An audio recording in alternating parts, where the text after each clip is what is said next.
ನೀವೆಲ್ಲರೂ ಕುಳಿತದ್ದು ನಮ್ಮ ಯಾರ ಭಾಷಣಕ್ಕಲ್ಲ, ಕುಮಾರಿ ಮಂಜುನಾಥ್ ಹಾರಿಕ್ ಅವರ ಭಾಷಣ ಕೇಳಕ್ಕೆ ಬಂದಿದ್ದಾರೆ ಬಂಧುಗಳೇ. ನಾವೇನಾದರೂ 2ರಿಂದ 3 ನಿಮಿಷ ತಗೊಂಡ್ರೆ ನೀವು ಕಲ್ಲುಗಿತ್ತೀರಿ, ಅಲ್ಲಿಂದ ನನಗೆ ಗೊತ್ತೈತಿ. ನಾನು ಒಂದೆರಡು ಮಾತು ಹೇಳಲಿಕ್ಕೆ ಬಯಸ್ತೀನಿ. ನಾನು ಕೂಡ 1980ರಿಂದ 87ರವರೆಗೆ ಇದೇ ಗ್ರಾಮದಲ್ಲಿ ಓದಿದ್ದೇನೆ ಪ್ರಾಥಮಿಕ ಶಾಲೆಯನ್ನು. ಇವತ್ತು ನಾನು ಇದೇ ಗ್ರಾಮದಲ್ಲಿ ಉದ್ಘಾಟಕರಾಗಿ ಬಂದದ್ದು ನನಗೆ ಅತೀವ ಸಂತೋಷ ತಂದಿದೆ. ಯಾಕಂದರೆ ನಾನು ಕಲಿತಂಥ ಶಾಲೆಯಲ್ಲಿ, ನಾನು ಕಲಿತಂಥ ಊರಿನಲ್ಲಿ ಇವತ್ತು ನಾನು ಉದ್ಘಾಟನಕಾರನಾಗಿ ಬಂದಿದ್ದೇನೆ ಅಂತ. ಬಂಧುಗಳೇ, ಇವತ್ತು ಹೇಗಾಗ್ತಾ ಇದೆ ಅಂದರೆ ಹಿಂದುತ್ವದ ಬಗ್ಗೆ ನಾವೆಲ್ಲರೂ ಈ ಸನಾತನ ಧರ್ಮವನ್ನು ಉಳಿಸಲಿಕ್ಕೆ ನಾವು ಹೋರಾಟ ಮಾಡತಕ್ಕಂಥ ಕಾಲ ಇವತ್ತಿನ ಘಟ್ಟದಲ್ಲಿ ಇದ್ದೇವೆ ನಾವು ಬಂಧುಗಳೇ. ಯಾಕಂದ್ರೆ ನಾವು ಇಲ್ಲಿಯವರೆಗೆ ನಾವೆಲ್ಲರೂ ನಾವೆಲ್ಲರೂ ಸಹೋದರತ್ವ ಅಂತ ತಿಳ್ಕೊಂಡಿದ್ದೀವಿ. ಇವತ್ತು ಕೂಡ ನಾನು ಹೇಳ್ತೇನೆ, ಈ ಭೈರವಾಡಿಗೆ ಗ್ರಾಮವನ್ನು ನಾನು ಬಹಳ ಪ್ರೀತಿಸ್ತೀನಿ. ನನಗನಿಸ್ಮಟ್ಟಿಗೆ ಕರ್ನಾಟಕ ರಾಜ್ಯದಲ್ಲಿ ಭೈರವಾಡಿಗೆ ಗ್ರಾಮದಲ್ಲಿ ಸಮುದಾಯದ ಒಂದು ಸ್ನೇಹ ಪ್ರೀತಿ ಇರತಕ್ಕಂಥ ಗ್ರಾಮ ಯಾವುದಾದ್ರೂ ಇದ್ರೆ ಅದು ಭೈರವಾಡಿಗೆ ಗ್ರಾಮ ಅಂತ ಹೇಳ್ತೀನಿ ಬಂಧುಗಳೇ. ಇಲ್ಲಿ ಯಾವುದೇ ಸಾಮರಸ್ಯ ಇಲ್ಲ. ಇಲ್ಲಿ ಎಲ್ಲ ಕಾರ್ಯಕ್ರಮಗಳನ್ನು ಹಿಂದೂಗಳು ಹಾಗೂ ಮುಸ್ಲಿಮರು ಕೂಡ ಮಾಡ್ತಾರೆ, ಅದು ನನಗೆ ಗೊತ್ತು. ಯಾಕಂದ್ರೆ ನಾನು ಇಲ್ಲಿ 7 ವರ್ಷ ಶಾಲೆ ಕಲಿತಿದ್ದೇನೆ. ಆದರೆ ಕೆಲವೊಂದು ಕುತಂತ್ರಿಗಳಿಂದ, ಕೆಲವೊಂದು ಈ ಭಯೋತ್ಪಾದಕರಿಂದ ಆ ಸಮುದಾಯಕ್ಕೆ ಕಪ್ಪು ಮಸೆ ಬರ್ತಕ್ಕಂಥ ವಿಚಾರವಾಗಿದೆ ಇವತ್ತು. ಅಂತ ಬಂದಾಗ ಆ ಸಮುದಾಯದ ಮುಖಂಡರು ಕರೆದು ಅವರಿಗೆ ಕಿವಿ ಹಿಂಡಿ ಹೇಳಬೇಕು, ಈ ದೇಶದಲ್ಲಿ ನಾವು ಅನ್ನ ತಿಂತೇವೆ, ಈ ದೇಶದಲ್ಲಿ ನಾವು ನೀರು ಕುಡಿತಾ ಇದ್ದೇವೆ, ಈ ದೇಶದ ಗಾಳಿ ಸೇವಿಸ್ತಾ ಇದ್ದೇವೆ. ನೀವು ಇಂಥ ಹೆತ್ತ ತಾಯಿಗೆ ನೀವು ಮೋಸ ಮಾಡದಂಗೆ ಇಂಥ ಭಯೋತ್ಪಾದಕ ಮಾಡಬಾರ್ದು ಅಂತ ಆ ಸಮುದಾಯದ ನಾಯಕರು ಇರ್ಬೋದು, ಯಾರೇ ಇರ್ಬೋದು, ಗುರುಗಳಿರ್ಬೋದು, ಹೇಳಬೇಕು. ಇದು ನನಗೆ ಅತೀವ ದುಃಖ ಆಗ್ತಾ ಇದೆ ಬಂಧುಗಳು. ಇವತ್ತು ಈಗ ಸೈನಿಕರಿಗೆ ಮತ್ತು ಪೊಲೀಸರಿಗೆ ನೀವು ಸನ್ಮಾನ ಮಾಡಿದಿರಿ, ನನಗೆ ಬಹಳ ಸಂತೋಷ ಆಯಿತು. ಯಾಕಂದ್ರೆ ಭಾರತ ದೇಶದಲ್ಲಿ ಸೈನಿಕರು ಮತ್ತು ಪೊಲೀಸರು ಇರದೇ ಇದ್ರೆ ನಾವು ಇವತ್ತು ಈ ತರ ಇರಲಿಕ್ಕೆ ಆಗ್ತಿರಲಿಲ್ಲ. ಎಲ್ಲಿ ನೋಡ್ತಿರಲ್ಲಿ ಭಯೋತ್ಪಾದನೆ, ಎಲ್ಲಿ ನೋಡ್ತಿರಲ್ಲಿ ಕೊಲೆ ಕಗ್ಗೊಲೆ, ಏನ್ರಿ ಇದು? ನಮ್ಮ ಭಾರತ ದೇಶದಲ್ಲಿರ್ತಕ್ಕಂಥ ಶಾಂತಿ ದೂತರು ನಾವು. ಆ ಹೈದರಾಬಾದ್ ಒಬ್ಬ ಓವೈಸಿ ಹೇಳ್ತಾನೆ, ಯಾವುದೋ ಒಂದು ಕಾರ್ಯಕ್ರಮದಲ್ಲಿ ಅವನ್ನ ನಾನು ಬೇವರ್ಸಿ ಅಂತ ಕರಿತೀನಿ. ಅವನೇನು ಹೇಳ್ತಾನೆ, 10 ನಿಮಿಷ ಈ ಭಾರತ ದೇಶದಲ್ಲಿ ಮಿಲಿಟರಿ ಮತ್ತು ಪೊಲೀಸರನ್ನು ಕುಡಿಸ್ರಿ, ಈ ಹಿಂದೂಗಳ ಮಾರಣ ಹೋಮ ಮಾಡ್ತೀನಿ ಅಂತ ಹೇಳ್ತಾರೆ. ಏನಪ್ಪಾ ಓವೈಸಿ, ನಾವೇನು ಬಳೆ ತೊಟ್ಟಿದ್ದೇವಾ? ನಾವು ಹಿಂದೂಗಳು ನಾವೇನು ಬಳೆ ತೊಟ್ಟಿದ್ದೇವನ್ರಿ?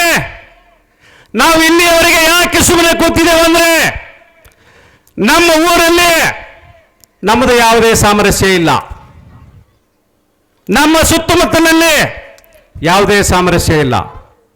ಎಲ್ಲರೂ ನಾವು ಒಂದು ಅಂತ ಹೋಗ್ತಾ ಇದ್ದೇವೆ. ಇವತ್ತು ನಮ್ಮ ರಾಜಕಾರಣಿಗಳು ಕೂಡ ಅದೇ ತರ ಆಗಿದ್ದಾರೆ. ಹಣದ ಚುನಾವಣೆ ಮತದ ಭಿಕ್ಷೆಗೋಸ್ಕರ ಓಲೈಕೆ ರಾಜಕಾರಣ ನಡೀತಾ ಇದೆ ಬಂಧುಗಳೇ. ಇವತ್ತು ನಾವು ಅದನ್ನು ಸಹಿಸೋದಿಲ್ಲ. ಈ ನಮ್ಮ ಕರ್ನಾಟಕ ರಾಜ್ಯದಲ್ಲಿ ಕೆಲವರು ಸನಾತನ ಧರ್ಮವನ್ನು ಉಳಿಸಬೇಕು, ಹಿಂದೂ ಧರ್ಮವನ್ನು ಉಳಿಸಬೇಕು, ನಮ್ಮ ಗುಡಿಗುಂಡಾರಗಳನ್ನು ಉಳಿಸಬೇಕಂತ ಹೋರಾಟ ಮಾಡ್ತಾ ಇದ್ದಾರೆ. ಆದ ಕಾರಣ ಇವತ್ತು ನಾನು ಹೇಳಲಿಕ್ಕೆ ಬಯಸ್ತೀನಿ, ನನ್ನ ನಾಯಕರಾದ ವಿಜಯಪುರ ನಗರ ಶಾಸಕರು ಕಠೋರ ಹಿಂದುತ್ವವಾದಿ ಕರ್ನಾಟಕದ ಯೋಗಿ ಬಸನಗೌಡ ಪಾಟೀಲ್ ಯತ್ನಾಳ್ ಅವರು ಇವತ್ತು ನಮ್ಮ ರಾಜ್ಯದಲ್ಲಿ ಹಿಂದೂಗಳಿಗೋಸ್ಕರ ಹೋರಾಟ ಮಾಡ್ತಾ ಇದ್ದಾರೆ. ಇವತ್ತು ಚುನಾವಣೆಗೋಸ್ಕರ ಹೋರಾಟ ಮಾಡ್ತಾ ಇಲ್ಲ, ಅವರು ಚುನಾವಣೆಗೋಸ್ಕರ ರಾಜಕಾರಣ ಮಾಡ್ತಾ ಇಲ್ಲ, ನಮ್ಮ ಹಿಂದೂಗಳು ಉಳಿಬೇಕಂತ ರಾಜಕಾರಣಿಗಳು ಮಾಡ್ತಾ ಇದ್ದಾರೆ. ನಾನು ಕೂಡ ನನ್ನ ಭಾರತೀಯ ಜನತಾ ಪಕ್ಷದ ನಾನು ಒಬ್ಬ ಈ ಮತಕ್ಷೇತ್ರದ ಆಕಾಂಕ್ಷಿಯಾಗಿದ್ದೆ. ನಾನು ಕೂಡ ಭಾರತೀಯ ಜನತಾ ಪಕ್ಷದ ನಾಯಕರಿಗೆ ಕೇಳ ಬಯಸ್ತೇನೆ, ನೀವೇನು ಮಾಡ್ತಾ ಇದ್ದೀರಿ? ಎಲ್ಲರೂ ಕೂಡಿ, ನಾನೇನು ಯಾವುದೇ ಅನ್ಯ ಧರ್ಮ ಜೊತೆ ಜಗಳ ಮಾಡಂತ ಹೇಳ್ತಾ ಇಲ್ಲ, ಆದರೆ ನಮ್ಮ ಬುಡಕ್ಕೆ ಬಂದಾಗ ನಾವು ಎಚ್ಚರ ನಮ್ಮ ಸನಾತನ ಧರ್ಮ ಉಳಿಲಿಕ್ಕೆ ಸಾಧ್ಯವಿಲ್ಲ ಬಂಧುಗಳೇ, ಇವತ್ತು ಸಾಧ್ಯವಿಲ್ಲ. ಅದಕ್ಕಾಗಿ ನಾನು ಇವತ್ತು ಈ ಹಿಂದೂ ಜನಜಾಗೃತಿಯ ಸಮಾವೇಶದಲ್ಲಿ ನನ್ನ ಸಹೋದರಿ ಹಾರಿಕಾ ಮಂಜುನಾಥ್ ಅವರು ಬಂದಿದ್ದಾರೆ. ಅವ್ರ ಭಾಷಣ ಕೇಳೋಕ್ಕೆ ನೀವೆಲ್ಲರೂ ಕೂತಿದ್ದೀರಿ. ಮತ್ತೊಂದು ನನಗೆ ಸಂತೋಷ ಅಂದ್ರೆ, ಅತೀವ ಸಂತೋಷ ಅಂದ್ರೆ, ಇಲ್ಲಿ ತಾಯಂದ್ರು ಕೂತಾರೆ. ಯಾಕಂದ್ರೆ ಇವತ್ತು ಧಾರವಾಹಿಗಿರೋ ಎದವೋ ಇಲ್ಲ ನನಗೂ ಗೊತ್ತಿಲ್ಲ, ಆದ್ರೆ ಬಂದು ಕೂತಾರೆ ಅಂದ್ರೆ ನನಗೆ ಭಾಳ ಸಂತೋಷ ಆಗೈತಿ. ಇಂಥ ಕಾರ್ಯಕ್ರಮಗಳಿಗೆಲ್ಲ ಬರಬೇಕು ತಾಯಂದ್ರೆ, ನಮ್ಮ ಸಹೋದರಿಯರೇ, ಅಕ್ಕಂದ್ರೆ.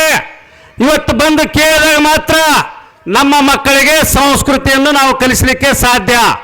ನಮ್ಮ ಮಕ್ಕಳು 98, 99, 100ಕ್ಕೆ 100 ಮಾರ್ಕ್ಸ್ ತಗೊಂಡ್ರೆ ಅಲ್ಲ, ನಾವು ಹೆಂಗೆ ನಡ್ಕೋಬೇಕು ಸಾಮಾನ್ಯ ಜನರ ಜೊತೆ, ನಾವು ಸಂಸ್ಕೃತಿ ಕಲ್ಚರ್ ಅಂತ ಹೇಳ್ತೀವಿ. ಆ ಸಂಸ್ಕೃತಿಯನ್ನು ಮನೆ ಮೊದಲ ಪಾಠಶಾಲೆ ಅಂದರೆ ನಮ್ಮ ತಾಯಿ ತಂದೆ. ನಾವು ಕಲಿಸ್ಬೇಕು ನಮ್ಮ ಮಕ್ಕಳಿಗೆ.